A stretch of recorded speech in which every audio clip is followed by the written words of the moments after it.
Padre. Gracias, Señor amado, por tu hermosa palabra, Señor, que nos alimenta día con día, Señor, nos fortalece, Señor, nos confronta y nos conforta, Padre. Gracias, bendito Padre. Te rogamos, Señor, en esta hora que esta palabra que se va a vocear, Señor, tú la dirijas directamente, Señor, a nuestra vida, Señor, a nuestra mente y a nuestro corazón, de tal manera, Señor, que pueda dar fruto, Señor, porque tu palabra es viva y eficaz, para honra y gloria tuya, Señor amado, en el nombre de Jesús. Amén, amén, bendito Rey. Hermanos, gloria a Dios, vamos a continuar con nuestra serie del libro de Marcos, el Rey que se hizo siervo. Vamos a continuar el capítulo 11. Nuestro hermano Carlos concluía el capítulo 10 con una hermosa y poderosa enseñanza. Dios le bendiga. Y el tema que quiero compartir con ustedes, si usted lee su Biblia ahí en Marcos 11, va a decir la entrada triunfal de Jesús o la entrada triunfal en Jerusalén. Este relato lo podemos encontrar en los 4 evangelios. Lo puede encontrar en Mateo 21 del 1 al 11, en Marcos 11 del 1 al 11, Lucas 19 del 28 al 40 y Juan 12 del 12 al 19. Esto ya de entrada nos recalca la importancia del pasaje, de la enseñanza que hay aquí. Ahora sí, bueno, puede tomar su lugar dando honra y gloria a Dios. Y yo pensaba, ¿cómo será? Es un pasaje que es muy nutritivo, es muy rico en cuanto a enseñanza, en cuanto a doctrina, en cuanto a lo que tiene que enseñarnos para nuestra vida cristiana y nuestro diario caminar. Y el tema de por sí la Biblia, el encabezado que tiene, ya es interesante, ya tiene mucho peso. La entrada triunfal de Jesús. Pero yo pensaba y dije, conforme al tema que hemos estado viendo, el Rey que se hizo siervo, Jesús es un rey, es el Rey de reyes y Señor de señores. Pero es un rey diferente a los que se había conocido anteriormente. Entonces el tema que decidí ponerle fue un rey diferente. Y dado que el tema que hemos estado tomando en la serie de Marcos, el rey que se hizo siervo, nos hemos dado cuenta que todo gira en torno a ese rey. Todo gira en torno a su amor, en torno a su misericordia, su compasión, su bondad, su rectitud, su lealtad, su entrega y mucho más.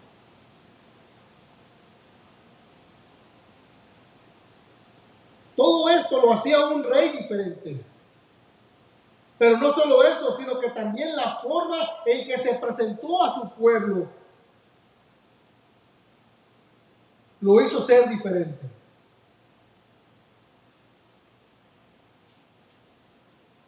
Sus vestiduras no eran reales. Tampoco lo acompañaba un ejército armado.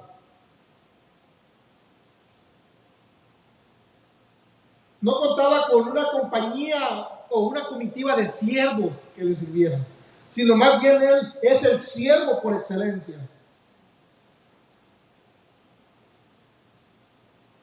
Su cabalgadura era un pollino, una cría de asno. Y por si esto fuera poco, era prestado. Además, que su victoria consistía en poner su propia vida por amor a los suyos, por amor a su pueblo. En eso consistía su victoria. Así que todo esto ya lo hacía un rey diferente.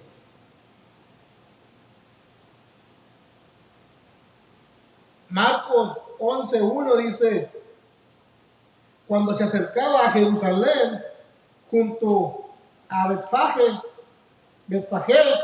y a Betania, frente al monte de los Olivos, Jesús envió a 2 de sus discípulos. Matthew Henry, refiriéndose a este relato, dice en su comentario al respecto: Jesús se dirige a Jerusalén para asistir a la última Pascua en su ministerio terrenal, en la que habría de ser sacrificado como la gran víctima pascual. No solo llegó en público, sino que también con un rostro sereno y tranquilo, un rostro triunfal, pese a todo lo que se le avecinaba, mostrando que no tenía miedo al poder ni a la maldad de sus enemigos.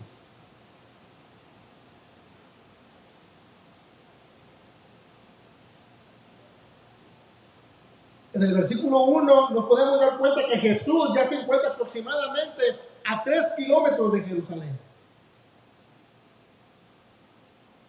Y dice que se encuentra entre Betania y el Monte de los Olivos.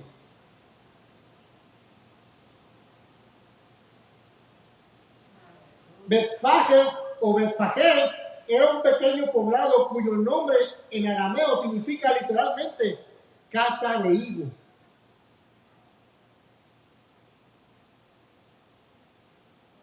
Y el lugar en el que se encontraba Jesús era un lugar muy significativo.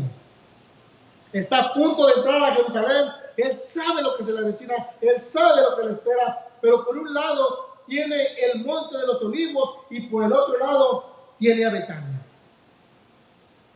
El Monte de los Olivos es el lugar en que Jesús frecuentaba para orar. En lo largo de la escritura lo hemos mirado. Y bueno, en Betania es donde vivían sus mejores amigos: María, Marta y Lázaro. Incluso Juan, en el capítulo 11, dice, refiriéndose a Lázaro cuando estaba enfermo, dice Lázaro, el mensajero que enviaron, dice: Lázaro, al que amas, está enfermo. Y luego más adelante, si seguimos leyendo la historia, dice que Lázaro murió y cuando él regresó ya tenía 3 días. Ya estaba en estado de descomposición. Y dice que Jesús lloró. Y cuando él lloró, los que estaban ahí dijeron: mira cuánto le amaba. O sea, esto nos da a entender que había una amistad muy fuerte. Por un lado tiene el Monte de los Olivos, el lugar donde se fortalecía, el lugar donde oraba y tenía su relación, su tiempo especial. Pero por otro lado están sus amigos, sus amistades, aquellos con quien tanto ama. Aquellos a quien tanto ama.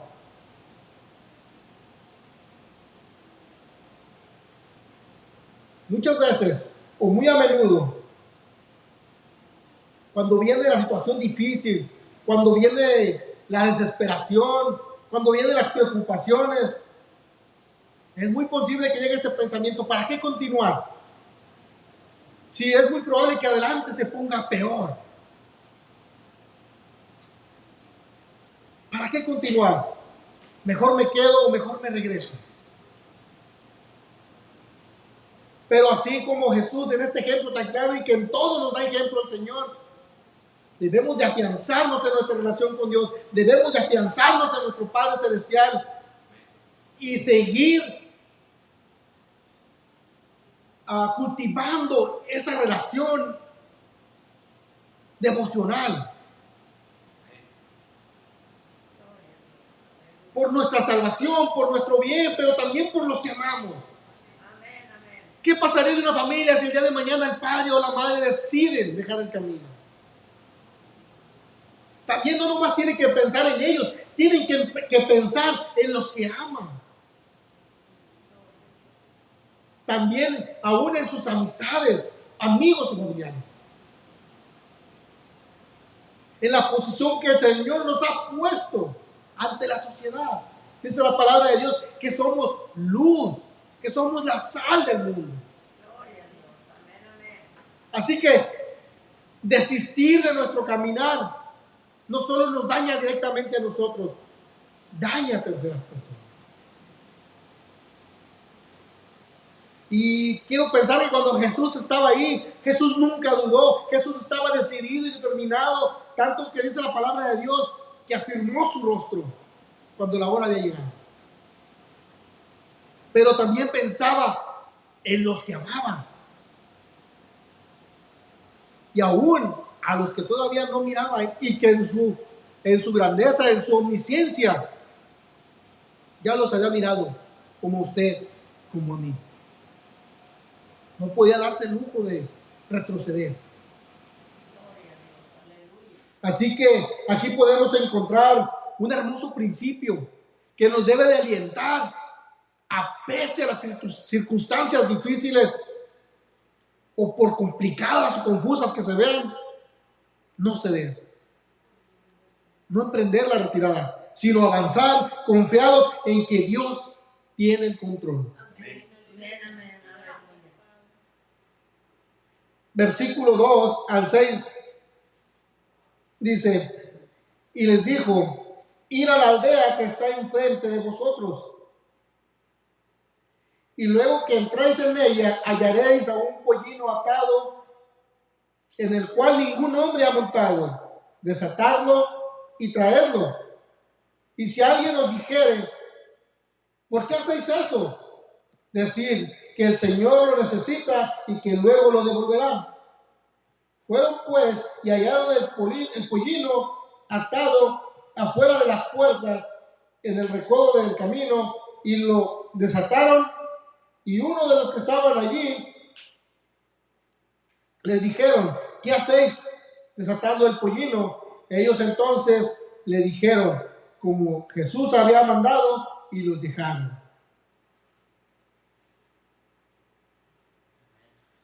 Aunque Jesús ya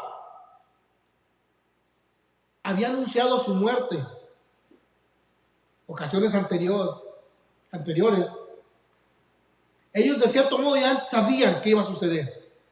Pero una cosa quiero pensar, que no estaban seguros con certeza el desenlace o con la crueldad que esto iba a suceder. Porque ellos mismos fueron a traerle el asno, el pollino del cual el Señor iba a entrar a ese lugar para ser martirizado, para ser torturado de una manera inhumana.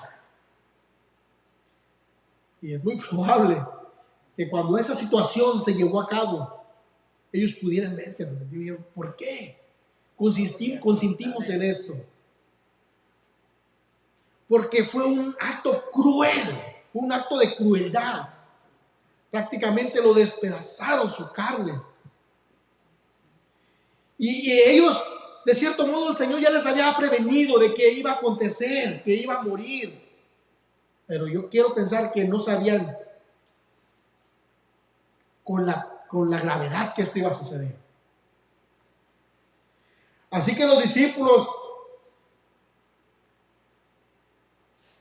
ignorando esto, atendieron al llamado del Señor.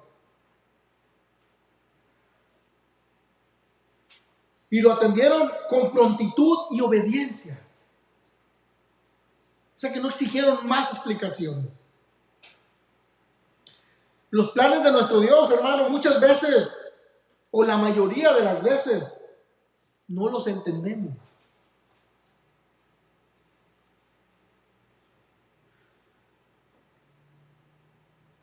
Pero una cosa sí podemos hacer.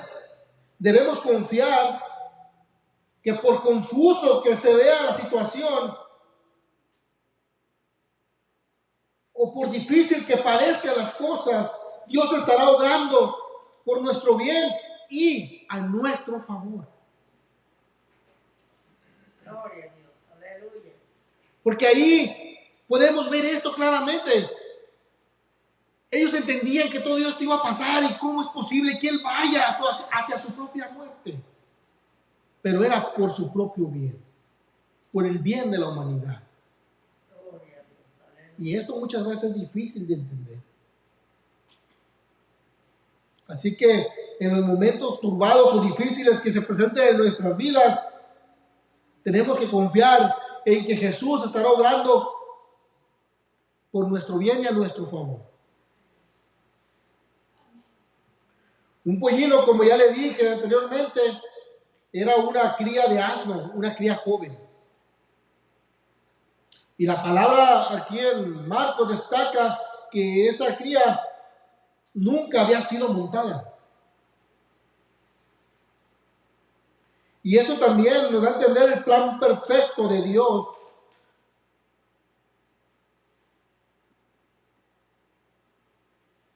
Pues este animal ya había sido reservado exclusivamente para ese acto. No es que fue una casualidad que estuviera ahí.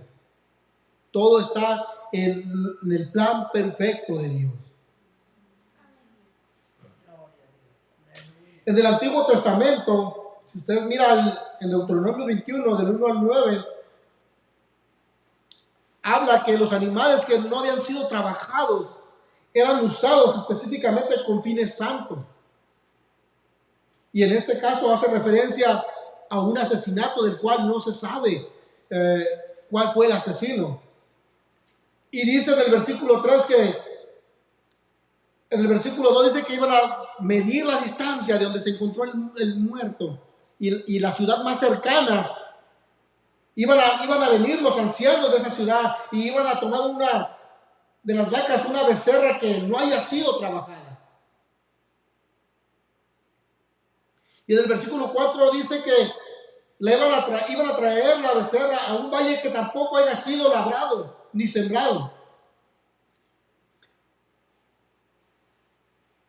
Dice en el versículo 6, y todos los ancianos de la ciudad más cercana donde fuera hallado el muerto, lavarán sus manos sobre la becerra en el valle y protestarán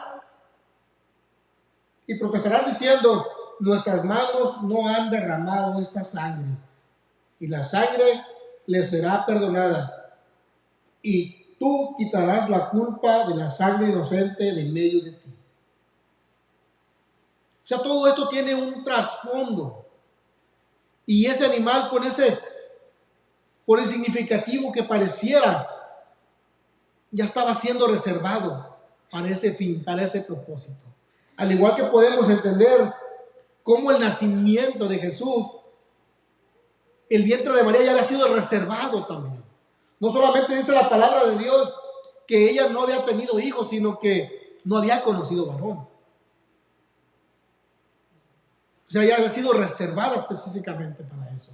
Dice la palabra de Dios, gloria a Dios. En Mateo 1, 24 y 25 dice, y despertando José del sueño hizo como el ángel del Señor le había mandado, y recibió a su mujer, pero no la conoció hasta que dio a luz a su hijo primogénito y le puso por nombre Jesús. Hasta aquí podemos darnos cuenta que nada ocurre por la casualidad. Nada en las manos de Dios ocurre por un accidente o que se le salió de las manos. Sino que todo, absolutamente todo, está en el plan de Dios y en sus decretos. Todo está basado en sus decretos y en su palabra. Tanto así que Mateo 21:4 en el pasaje paralelo dice que todo esto aconteció refiriéndose al pollino para que se cumpliese lo dicho por el profeta cuando dijo, decid a la hija de Sión, he aquí tu rey viene a ti manso y sentado sobre una asna, sobre un pollino, hijo de animal de carga. Así que todo esto no era una casualidad. Esto ya se había profetizado más de 400 años antes. Así son los planes de Dios. Así de hermoso y de maravilloso y sorprendente son los planes de Dios. Mientras los asnos, como dice aquí, eran usados para trabajos y para carga, a diferencia de los caballos, que principalmente se representaban comitivas para representar reinos o usados para el ejército, para los soldados, para las batallas. También eran usados, y los mejores animales eran usados, en caso de los caballos, por los reyes. Pero aquí vemos que el rey de reyes viene en un pollino. Así que este es un rey diferente. Amén, aleluya, gloria a Dios, aleluya. Y esto, bueno, pues ya Jesús, al montar a un asno y al entrar así en Jerusalén, muestra su estado de humildad y humillación. Pero no solo eso, sino que también muestra que venía en son de paz. La misma palabra dice que Él es el príncipe de paz. Amén, amén. Él no venía en son de guerra.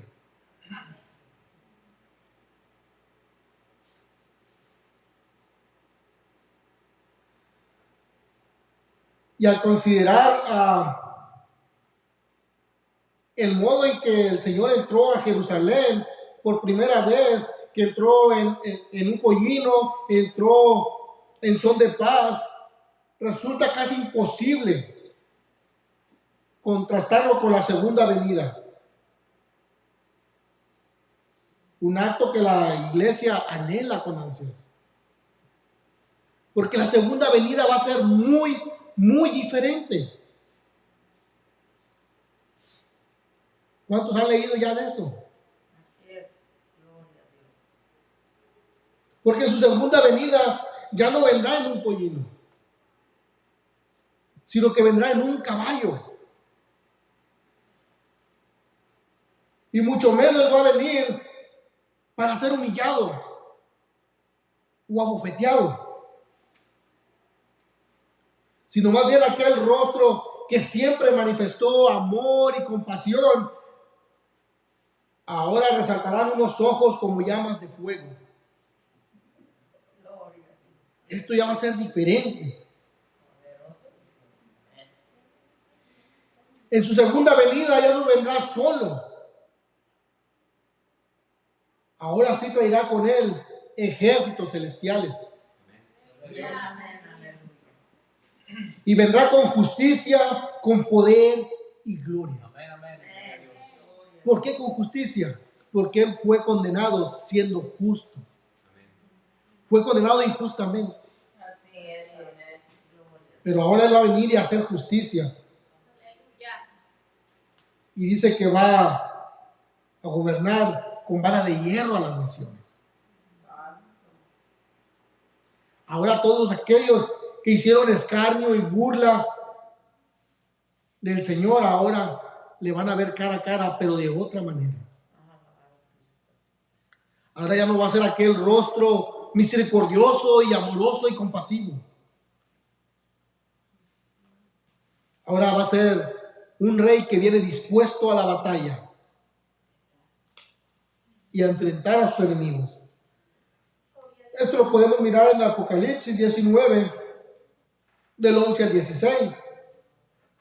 Dice: entonces vi el cielo abierto, y he aquí un caballo blanco, y el que lo montaba se llamaba Fiel y Verdadero, y con justicia juzga y pelea. Sus ojos eran como llamas de fuego, y había en su cabeza muchas diademas, y tenía un nombre escrito que ninguno conocía sino él mismo. Y estaba vestido de una ropa teñida en sangre, y su nombre es el Verbo de Dios. Y los ejércitos celestiales, vestidos de lino finísimo, blanco y limpio, le seguían en caballos blancos. De su boca sale una espada aguda para herir con ella a las naciones. Y él las regirá con vara de hierro. y él pisa el lagar del vino del furor y de la ira de Dios Todopoderoso. Y en sus vestiduras y en sus muslos tiene escrito este nombre: Rey de Reyes y Señor de Señores. Muy, muy diferente. Por eso la urgencia de predicar el Evangelio, porque es mejor conocerle como el príncipe de paz, como el Emanuel, como aquel mediador que ha hecho lo imposible por nosotros, porque era imposible para nosotros, para él no es nada imposible. Ha preparado el camino y nos ha abierto la puerta. Porque por cuanto era difícil para nosotros en nuestra carne, él lo ha venido a hacer todo posible por él. Así es que es mejor que le conozca, que la sociedad, la humanidad le conozca como el príncipe de paz y no como aquel rey que viene a juzgar con justicia. Gloria a Dios.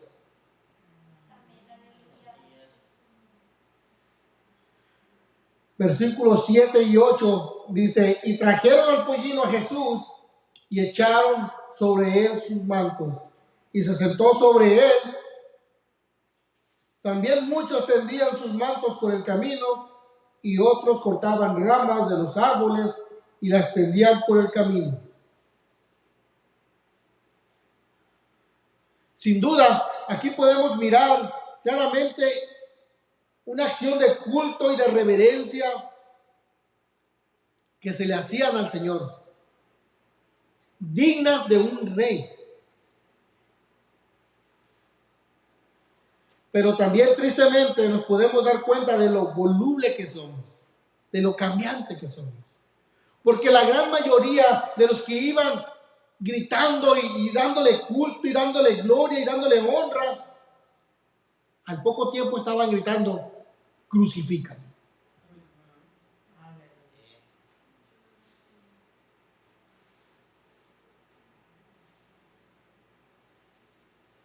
Así que tenemos a un rey que es muy diferente, que va humilde en amor y en paz, y por amor a los suyos. Y esto también contrasta en nuestros tiempos, porque hay quienes se sienten todavía más importantes que Jesús. Piden los mejores hoteles, los mejores carros, y piden ser tratados bien, casi que les reverencien. Y en ninguna parte de la Biblia hemos encontrado eso. Y esto, bueno, para la iglesia que escudriñe las Escrituras, debe de ser una alerta. Amén. Prender una luz y decir: bueno, esto no está bien. Esto no es de parte de Dios. Amén, amén. Por el contrario, la palabra de Dios dice que estos son falsos cristos. Santo. Aleluya. Amén, así es. Así que, como le decía, hay mucho aquí que nos alienta, que nos edifica, pero que también nos anticipa a lo que pudiese venir. Así que también se nos hace el llamado a permanecer humildemente como este rey, siendo rey de reyes y señor de señores. Se humilló y permaneció humilde, tanto así que en su defensa no abrió su boca, sabiendo que era inocente.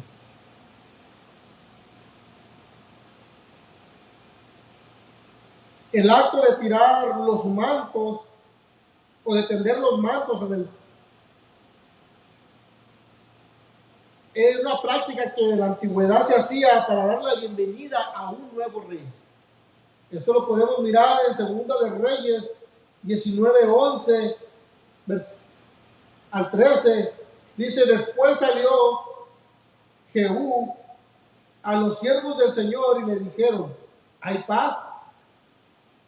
¿Por qué vino a ti aquel loco?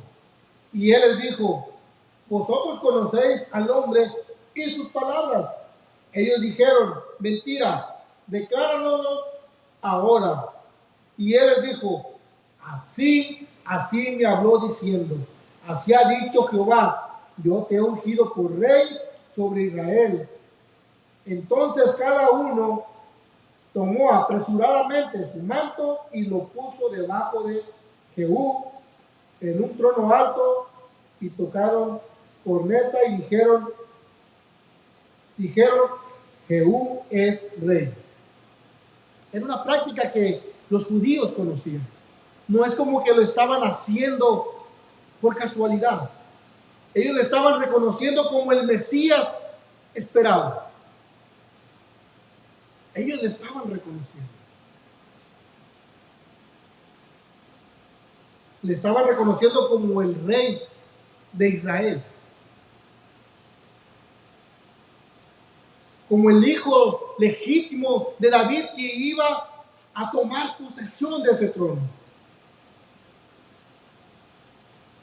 Y que también los iba a libertar, de sus enemigos. Pero nunca se imaginaron que su reino sería diferente.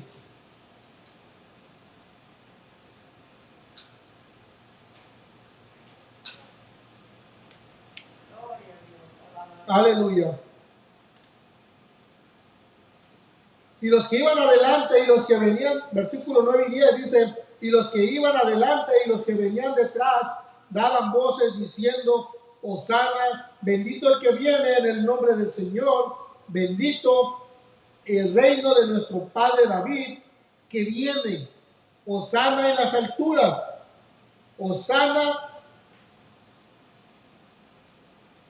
una palabra que el pueblo también usaba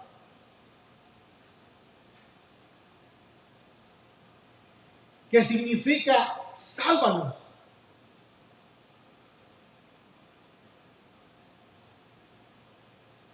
Y la segunda parte que dice: bendito el que viene en el nombre del Señor. Esta frase no solamente daba honra a Jesús como rey, sino que también lo reconocía como el Mesías tan esperado. Tanto así que recitaban el Salmo 118: bendito el que viene en el nombre de Jehová. Desde la casa de Jehová os bendecimos.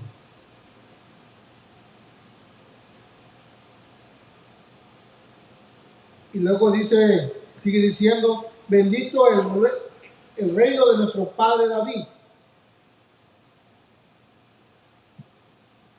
Para la mayoría de los judíos ya no había duda de que Jesús era descendiente de David.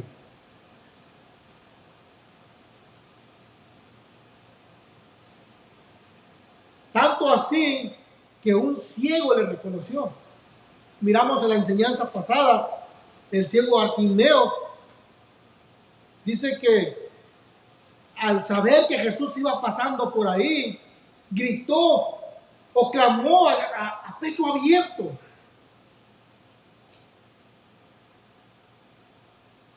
esto quiere decir que él tuvo tiempo para indagar, para investigar quién era Jesús. Porque cuando lo llama, no solamente lo llama por su nombre, sino que también hace referencia a su genealogía. Le dice: Jesús, hijo de David. ¿De dónde supo el ciego que él era?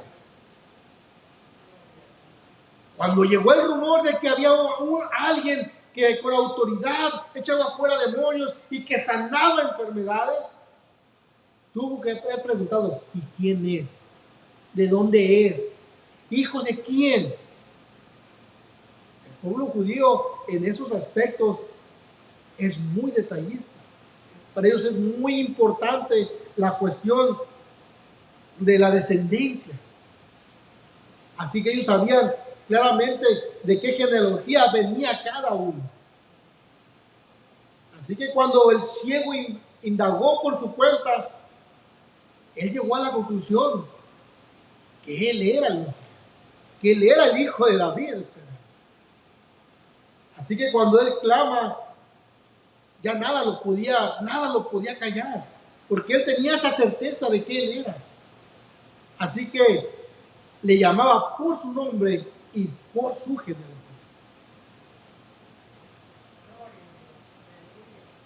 Gloria a Dios.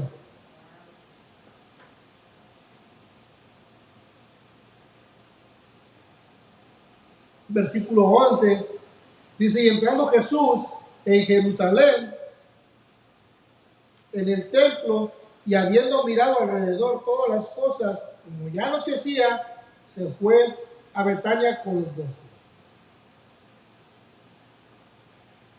Jesús, como rey, no solo visitó la capital de lo que sería su reino, en este caso Jerusalén, sino que también visitó el templo de donde se supone que se expandería su reino.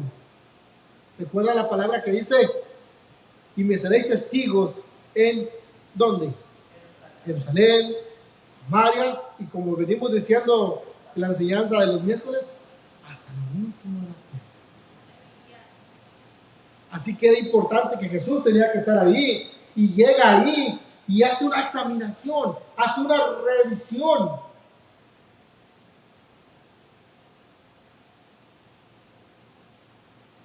Y esto lo hace para revisar las condiciones del templo, pero también para, con detalle, revisar la condición de los que se supone deberían de instruir al pueblo, de los líderes religiosos. Y esto es un llamado, yo creo que como iglesia, ¿cómo estamos manteniendo el templo, la morada de Dios? ¿En qué condiciones está?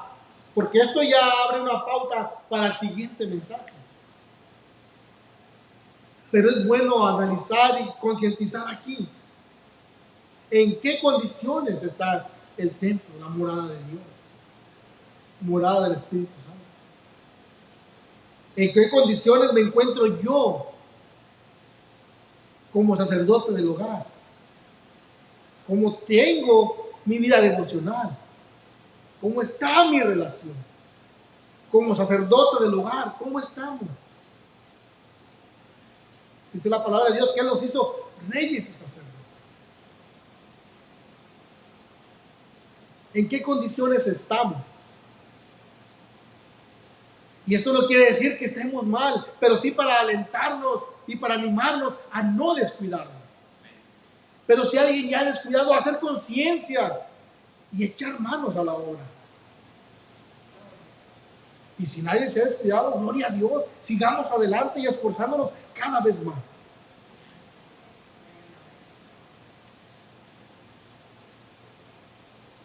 Es interesante cómo Mateo termina su relato. Mateo lo termina diferente.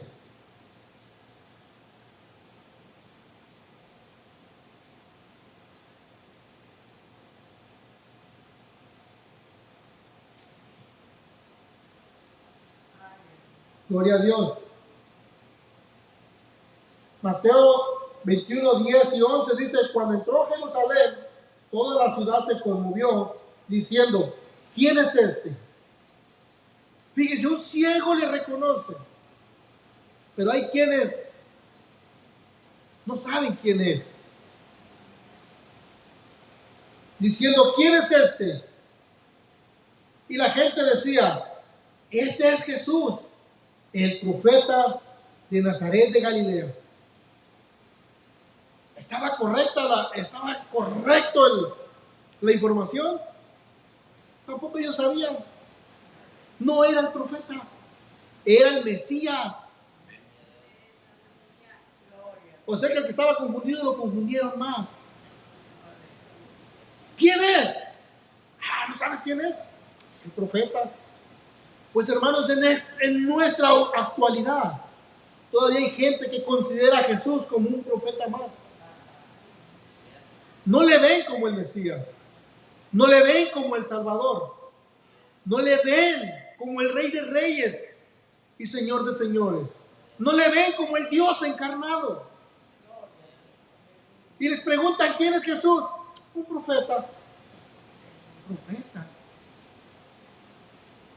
No solamente están confundidos, confunden a la gente más, al igual que. Así que también esto cae de buena manera a nuestras vidas en nuestra iglesia. Que cuando pregunten quién es Jesús, sepamos dar razón. Él es el Mesías esperado. Él es nuestro Redentor. Él es nuestro Dios encarnado. Él es. Aleluya.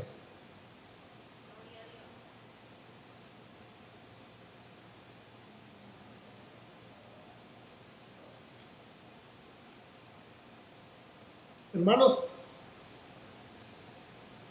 es una corta enseñanza, un corto mensaje, pero sí me gustaría, ¿por qué no venir un momento aquí y decirle, Señor, tú sabes tu condición, yo no quiero decir que estás mal, yo conozco mi situación y sé por dónde estoy batallando, sé por dónde estoy luchando, pero ¿por qué no venir y decirle, Señor, dame fuerzas?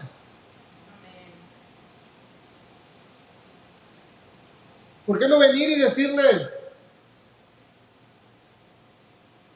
tal vez he descuidado mi vida sacerdotal, lo que tú me has dado? O tal vez no lo he descuidado, pero no lo he hecho como debería, porque sé que puedo hacer más y no lo hago.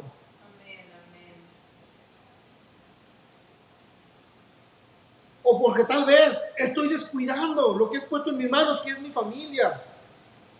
Las amistades con las que convivo, tal vez no les he dado de lleno todavía el mensaje.